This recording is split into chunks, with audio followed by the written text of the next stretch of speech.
السلام علیکم ناظرین، آج ہم صرف کے بارے میں علم الصرف کے بارے میں مزید چند چیزیں سیکھیں گے۔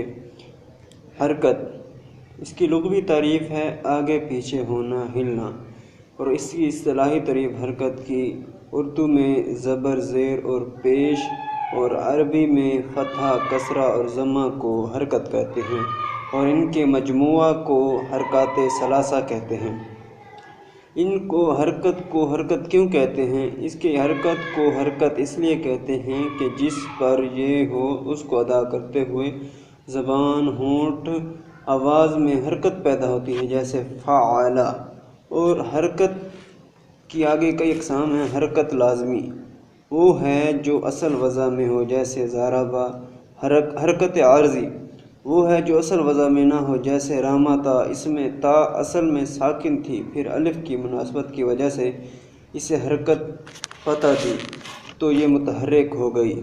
اور تیسرے نمبر پر حرکت اعرابی، وہ ہے جو مورب کے آخر میں ہو اور عامل کے بدلنے سے بدل جائے، اسے رفع، نصب، جر اور جزم کہتے ہیں، جیسے یضرب، لن یضربا، لم یضرب، یعنی کہ عامل کے آنے سے ان کے آخری حرف کی حالت اس کی تبدیل ہو گئی۔ اور اسی طرح چوتھے نمبر پر ہے حرکت بنائی، وہ ہے جو مبنی کے آخر میں ہو اور عامل کے بدلنے سے نہ بدلے، اسے ضمہ، فتح، کسرہ اور سکون کہتے ہیں، جیسے حیث، ضرب، امسی، ضربنا۔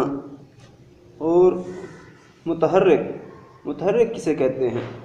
حرکت والے حرف کو متحرک کہتے ہیں۔ جس پر زبر ہو اسے مفتوح، جس پر زیر ہو اسے مکسور، اور جس پر پیش ہو اسے مضموم کہتے ہیں، جیسے محمدن، محمدن، محمدن۔ اور آگے ہے تنوین۔ تنوین کسے کہتے ہیں؟ وہ نون ساکن جو پڑھنے میں آئے، لکھنے میں نہ آئے۔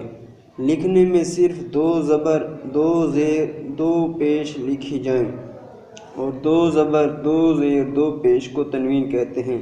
جس حرف پر تنوین ہو اسے منون کہتے ہیں، جیسے نصر من اللہ و فتح قریب۔ جیسے نصر میں را کے اوپر یہ دو تنوین آئی ہوئی ہے، اور اسی طرح فتح پر ہا کے اوپر تنوین آئی ہوئی ہے، اور قریب میں با کے اوپر جو تنوین آئی ہوئی ہے اس کو یعنی کہ تنوین کہتے ہیں۔ اور جس حرف پر ہو، جس لفظ پر ہو اسے منون کہتے ہیں۔